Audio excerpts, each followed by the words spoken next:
Iran Israel যুদ্ধ শেষ হলেও এর ছায়া এখন পড়ছে দক্ষিণ এশিয়ায়। পাকিস্তানি বিশ্লেষকরা বলছেন, নতুন এক যুদ্ধের জন্য প্রস্তুতি নিচ্ছে ভারত ও ইসরায়েল। সাম্প্রতিক নানা তথ্য ও বিশ্লেষণে এর সত্যতা মিলেছে। আর লক্ষ্য হতে পারে পারমাণবিক শক্তিধর পাকিস্তান। এমনটাই আশঙ্কা পাকিস্তানের জ্যেষ্ঠ সাংবাদিক হামিদ মিরের। এই প্রতিবেদনে জানাবো কি বলছে তথ্য-উপাত্ত আর কেন বাড়ছে যুদ্ধের আশঙ্কা।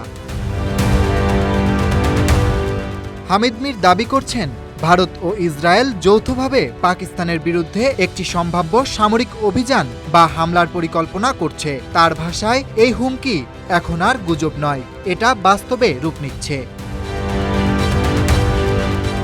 2025 সালের মে মাসে পাকিস্তানের কাছে একটি বড় কূটনৈতিক বা সামরিক ধাক্কা খাওয়ার পর ভারত নতুন করে অস্ত্র সংগ্রহ শুরু করে। সূত্র বলছে, ইসরায়েল সহ পশ্চিমা দেশগুলো থেকে গোপনে কেনা হচ্ছে ড্রোন, ক্ষেপণাস্ত্র সহ নানা রকম আধুনিক অস্ত্র। বিশেষজ্ঞদের মতে, এই অস্ত্র চুক্তির পেছনে রয়েছে পাকিস্তান বিরোধী পরিকল্পনা।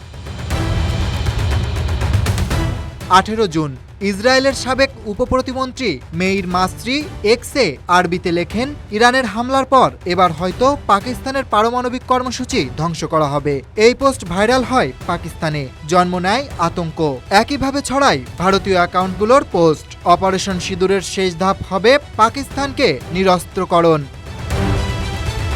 2018 সালেই ভারতের আদানি গ্রুপ এবং ইসরায়েলের এলবিট সিস্টেম হায়দ্রাবাদে তৈরি করে একটি ড্রোন কারখানা। সেখানেই তৈরি হচ্ছিল হারমিস 900 নামের সামরিক ড্রোন, যার নিশানা হতে পারে পাকিস্তানের অভ্যন্তর। বিশ্লেষকরা বলছেন, এখন শুধু অস্ত্র নয়, দুই দেশ একসাথে চালাতে পারে স্ট্র্যাটেজিক যুদ্ধ। অক্টোবরের বিহার নির্বাচন সামনে রেখে পাকিস্তানের বিরুদ্ধে বড় কোনো পদক্ষেপ নিতে পারেন ভারতের প্রধানমন্ত্রী নরেন্দ্র মোদী। হামিদ মিরের দাবি, মোদী কাশ্মীরকে আরেকটি গাজা বানাতে চায়। এজন্য ইসরায়েলের সহায়তায় পাকিস্তানে সরাসরি হামলার রূপরেখা তৈরি করছে। পাকিস্তানের আশঙ্কা, কাশ্মীরকে দ্বিতীয় গাজা বানানোর পরিকল্পনা বাস্তবায়ন হলে তা দক্ষিণ এশিয়ায় টেনে আনবে বিপজ্জনক যুদ্ধের হাওয়া। গোপন অস্ত্র চুক্তি, উস্কানিমূলক বক্তব্য আর নির্বাচন পূর্ব যুদ্ধ জয়ের কৌশল, সব মিলিয়ে দক্ষিণ এশিয়ার আকাশে জমেছে নতুন যুদ্ধের মেঘ।